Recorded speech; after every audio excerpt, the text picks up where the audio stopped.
Let's do this. The Cult of Hockey podcast by the faithful and for the faithful. I'm David Staples of the Edmonton Journal, and I'm here today with Bruce McCurdy. Hey, Bruce.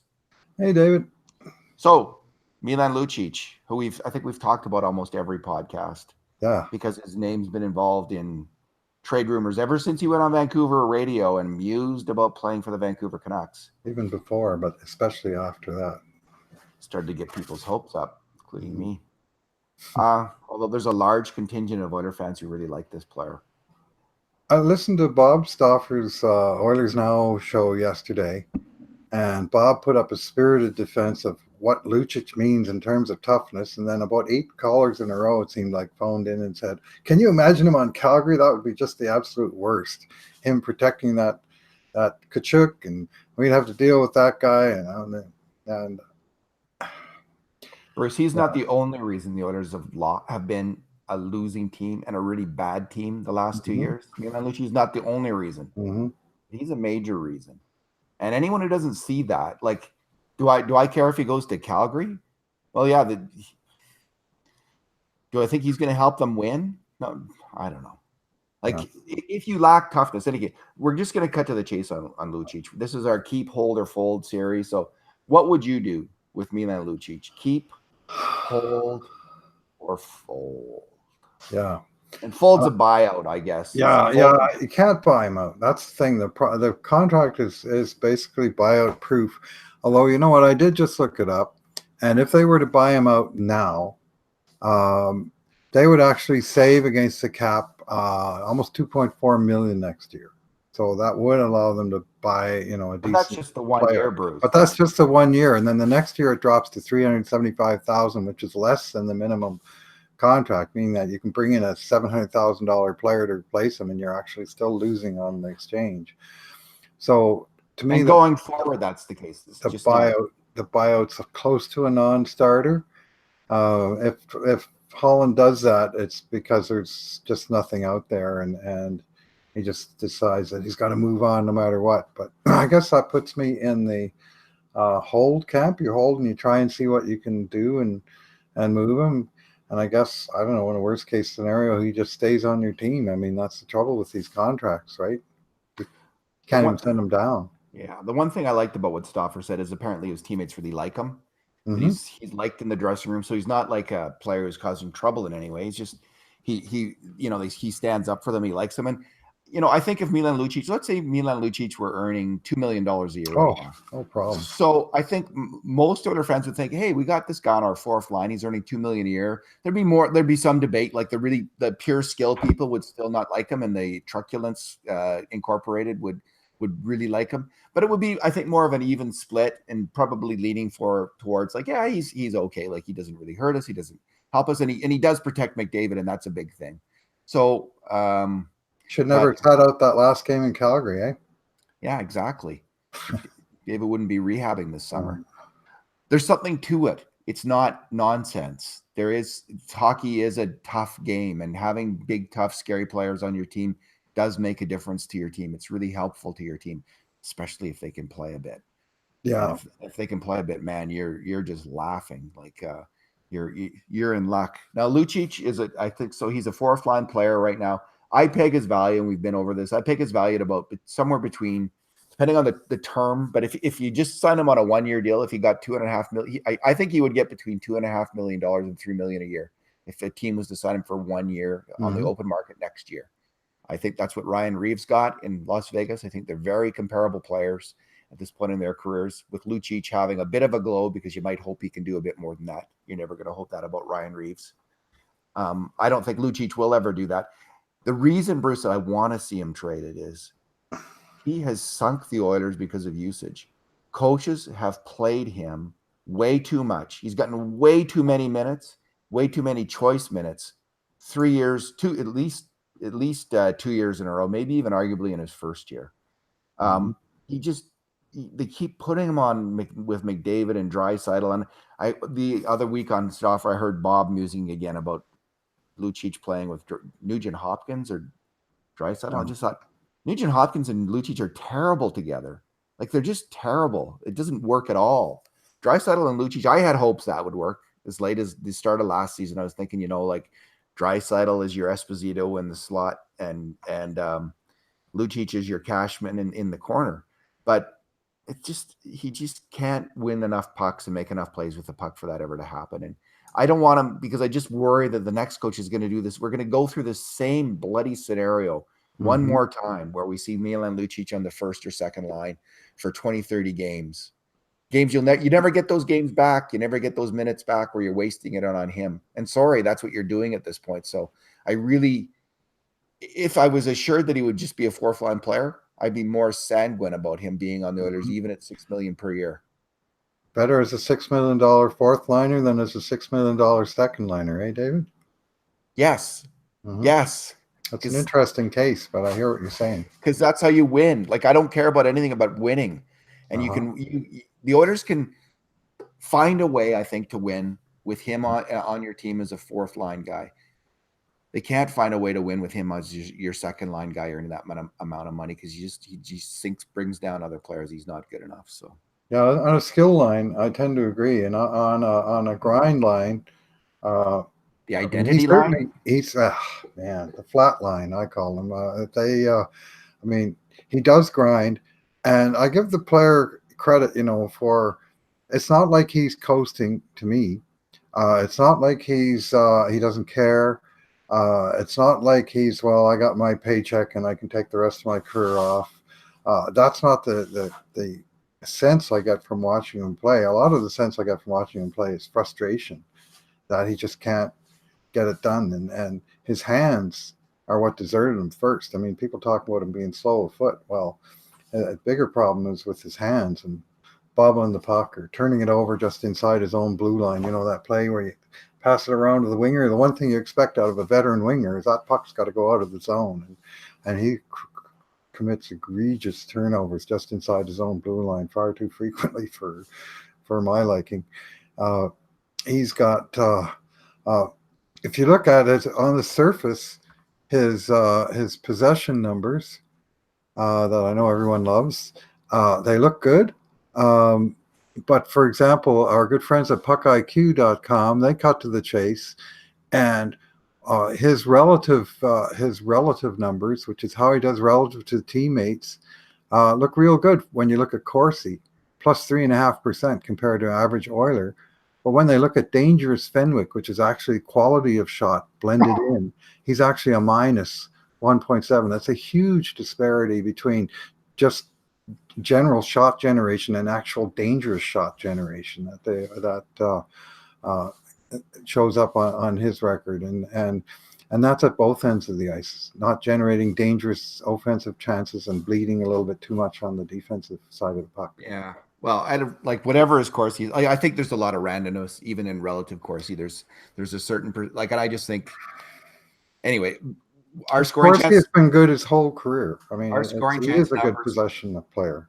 Our scoring chance numbers show him as one of as the weakest Oilers winger last year, other than Drake Caggiula, who was a mess on defense. Drake Caggiula was just leaked chances like crazy, couldn't cover anyone in his own zone. Lucic was the worst, other than Caggiula, and that's how I saw those two players. Lucic had 940 though even strength minutes. I mean, he shouldn't be getting more than 600. And his scoring chance shots, Bruce, he was in terms of even strength, grade A scoring chance shots by a winger. Like, can you get off a shot in the slot on net? Again, Lucic was the worst Oilers winger. He was lower than Tobias Reeder at even strength. He just doesn't generate scoring chances. He's got 6 more goals, though. Yeah. He had better. I mean, Reeder. I'm not going to say it was puck luck with Toby Reeder. The guy can't. Partly. It was confidence. Like he'd get chances and he'd drill them right into the goalie. Like that was Toby Reeder. How many times did Toby Reeder shoot the puck right into the middle of the goalie? Well, I can tell you because Toby Reeder had 21 grade A shots, Bruce, last year. 21 grade A scoring chance shots. So 21 times he took the puck and he rammed it right into the goalie's midsection, right from the slot. I'd say he got robbed on about 5 of those and maybe hit 3 or 4 posts along the way. But yeah, too many times that what looked like should have been a goal wasn't, that's for sure. I think Toby Reeder was a 5-goal scorer who ended up scoring 0 goals. And Milan Lucic scored 6 goals and 14 assists. Okay, he scored just the right amount of goals for the grade A chances that he had. So puck luck didn't work either way with him, but he just doesn't generate much anymore. So again, as a fourth liner, but this is a definite case where a player that the Oilers have has more value to another team, and so should be moved. He should be moved for a couple of reasons.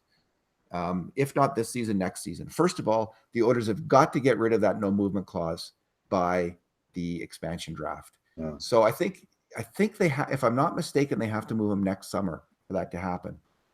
Because I think if he plays the whole year, you can't invoke the no movement clause before the expansion draft happens. So you're too late for that. So they have these 2 windows, this summer and next summer. And I could be wrong. Maybe there's another summer in there, but I just think there's the 2 summers. They've got to move him before that expansion draft. Otherwise, they have to protect him, and that would be death to the franchise. So to have to waste, close to it. Mortal blow. Mortal blow, yeah. I haven't yet begun to fight. It lost my arm, but so now a team picking him up, they won't have one of the conditions of the trade. I'm sure will be like, no, Milan, you can't have your no movement clause anymore. So there's an advantage. The other team doesn't have to worry about that, but it's a huge factor for the Oilers to consider. And they're going to have to bring in a bad contract. But as Darren Dreger, TSN, he doesn't always get it right, like the Nikita Zaitsev rumor, whatever that's all about. But he said there's about 35 players. And it'd be interesting to go through and take a look at the contracts. Well, I believe it. 1 per team. I mean, people that are bad contracts on the Lucic contract, like Edmonton's got something no one else has got, and he might be one of the worst examples just because of the term of the thing and how early into the contract he started falling off a cliff. But there are a lot of bad contracts, especially if you include like the injured guys, right? Like if you go, because those really hurt you too, because you can't use that cap space in the summer. You can start trying. I think when the season starts, you can start to fill it. But then who are you going to get? You have cap space, but you can't use it. So isn't that how it works? Like if you have Henrik Zetterberg's contract, and you can fill it starting October 1st, but you can't be ahead of it going into the year, right? You have to be cap compliant within 10% throughout the summer, and then when the season starts, you have to be fully compliant. But I mean, you want to talk about bad contracts? I had a little exchange yesterday with some hockey buddies about who you would trade Lucic for, and the name Brent Seabrook came up. Brent Seabrook has a tremendous track record in his career, as does Milan Lucic. He's got 5 years to go at $6.875 million, longer term, bigger cap hit. And this past year, he fell through and below the 20 minutes a game mark, with still 5 years to run on his contract, and that's just going to be a big hole in it. So, there are other bad contracts out there, and careful what you wish for. If you traded him for Brent Seabrook, I'm not sure you'd be coming out ahead in the deal. Hard as that is to believe. Remember a few years ago when there was prominent media people, lots of them, pushing the Oilers to sign Brent Seabrook? What's that? Your cat or your dog? I'm not sure what's going on. I hope they're okay. Yeah. Keep talking. Check, yeah. So a few years ago, that was the talk, like the Oilers should bring in Brett Seabrook, and I'm so glad that did not happen. You could see at the time he was headed into the twilight years of his career, and I think there had already been a slight statistical dip in his game. So thank goodness the Oilers did not make that move at that time. But there is, I think, about what's the update there, Bruce? What's happening? 2 high-strung, look like almost pit bull style dogs going by on leashes that saw another dog, and they're yiping. I thought someone was dying, but apparently not. Sounded always like a dog to me, not a person. Yeah, well, it was definitely I thought it was a dog dying, but it wasn't. So yeah, I was just ranting about Seabrook and glad that they didn't sign him. Yeah, well, that was the trade people were worried about, because of Oilers, that they didn't actually do. So there's yet. Avoided signing Seabrook, avoided trading Leon Draisaitl, so the Oilers have done a few things okay. Not everything. So they're going to have to take on a bad contract, but maybe they can. Maybe if there's a team desperate for toughness. So this is my point about him having more Right. value. The Oilers have Cassian. The Oilers have Jujhar Khaira. The Oilers have Darnell Nurse. They have three guys who in the modern NHL can play a bit and are also really tough. Mm-hmm. And I think between those three, you're not getting pushed around. I mean, Cassian is a really fearsome hockey player. Yeah. And Darnell Nurse can be a little bit less so, but he's getting, he's not getting any smaller or weaker, Darnell Nurse. He's truly into his man strength years. He's 221 pounds all of a sudden. You remember when he used to look like he was lean and mean? Now he's filled right out. I remember his fast. Yeah. But, so trade Lucic to that team that's desperate for toughness. They're out there. I bet you there's 5 to 10 teams right now who are absolutely desperate for toughness. As we talked in our podcast as recently as yesterday, Lucic's value is never going to approach $6 million, but it's probably gone up, just due to the recent playoffs when the referees displayed the new old NHL policy of putting their whistles away anytime the games start to matter. And there was a lot of heavy hockey being played. One of the things that frustrated me was seeing Patrick Maroon. I love the fact that he played and won the Stanley Cup because I like him as a player.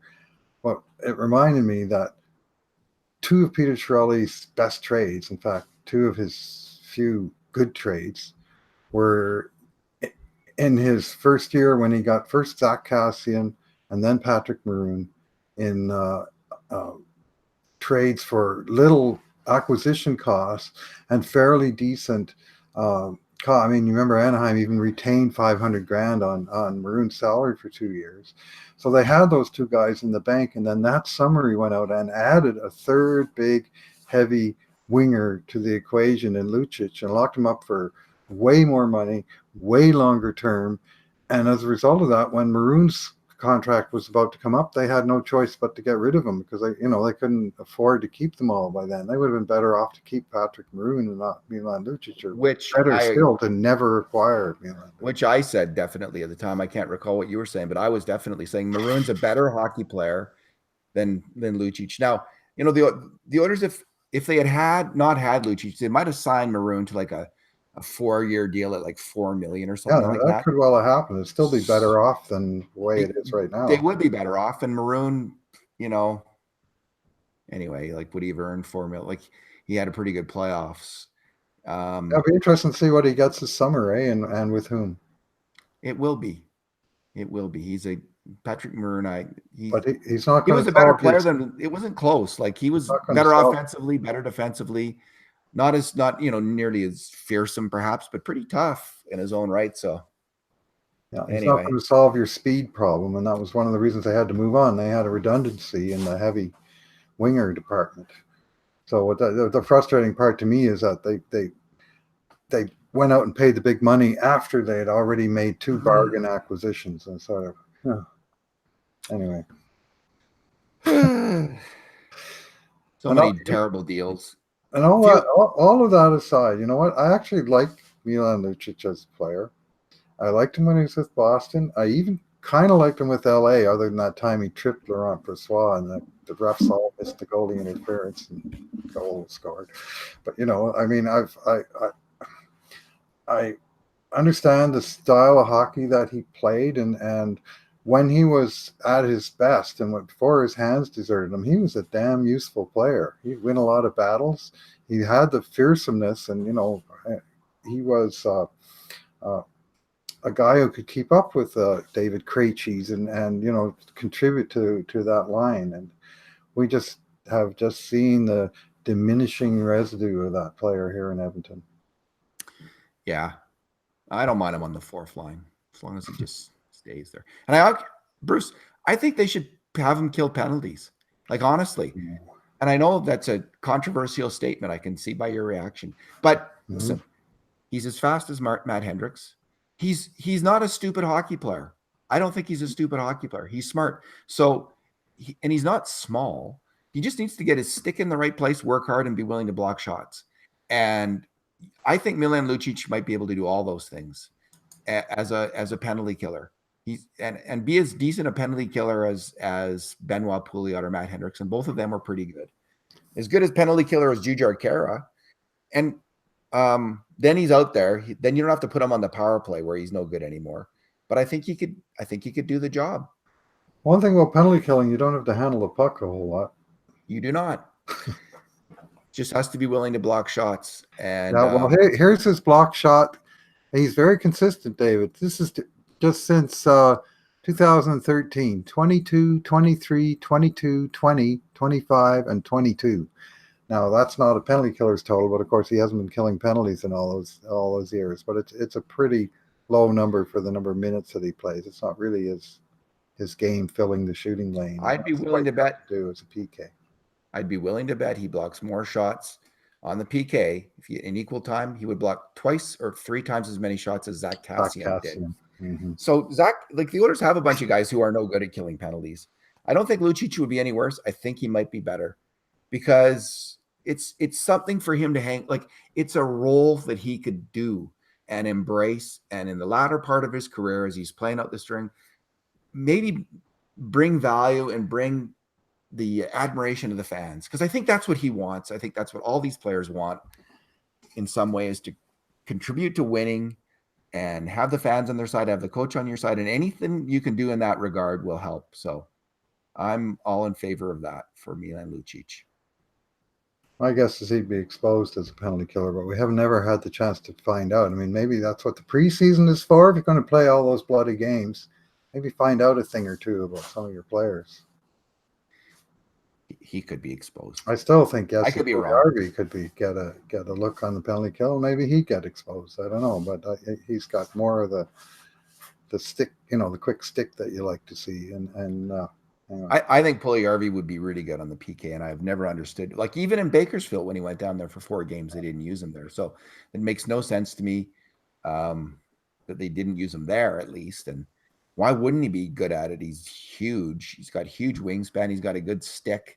Mm-hmm. He's fast. And if you have to be willing to block shots. It's about the discipline part. The penalty killer, you got to be passive aggressive. You got to keep the contained game going. Whereas Lucic's tendency is to go and bang the guy into the boards. Well, when they got one extra guy than you, then you start going and running out of position a little bit. Then, so I don't see it, but I hear what you're saying. I'd like to see him try it in the preseason and find out, but maybe I want him to bring in some real penalty killers. Maybe that would be a solution. My secret agenda is probably to get him off the power play once and for all, and you got to throw him a bone, and maybe that'll be it, and that'll work. But so that is part of my agenda. But you're gonna have to. I do think a $6 million a year player wants some special teams. Some we'll give him the PK and see how that goes. All right, man. Have we decided once and for all what it was? I guess he's hold.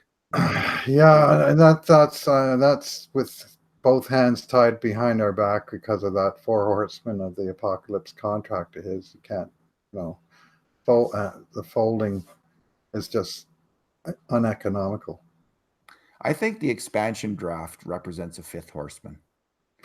Well, that's part of the no movement clause. Like that's a extra burden of that horse.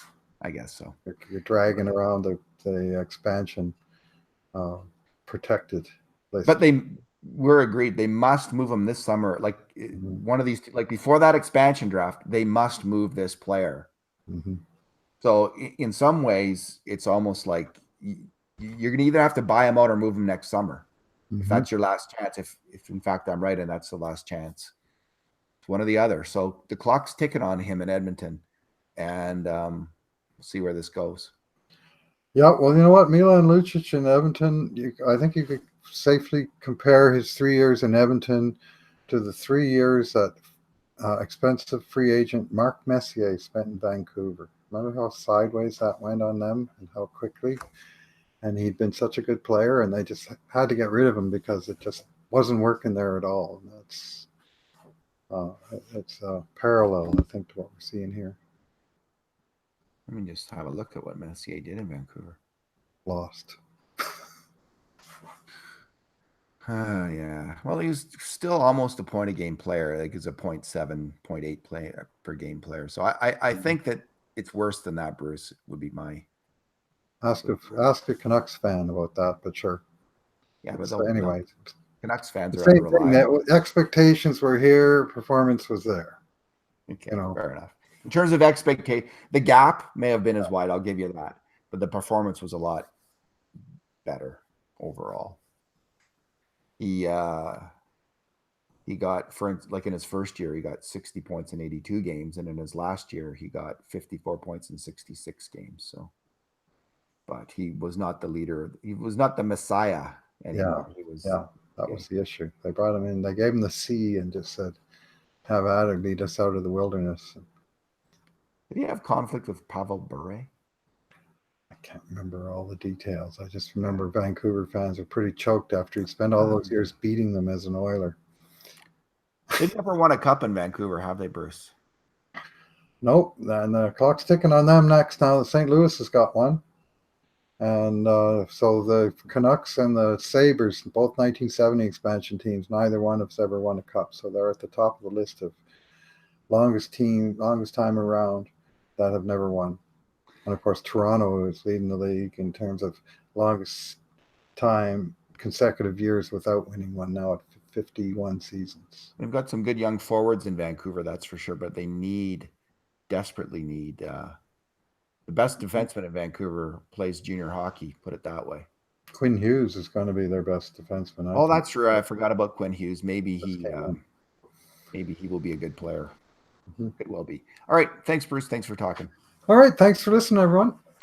And in the meantime, and in between times, this has been another edition of the Cult of Hockey podcast.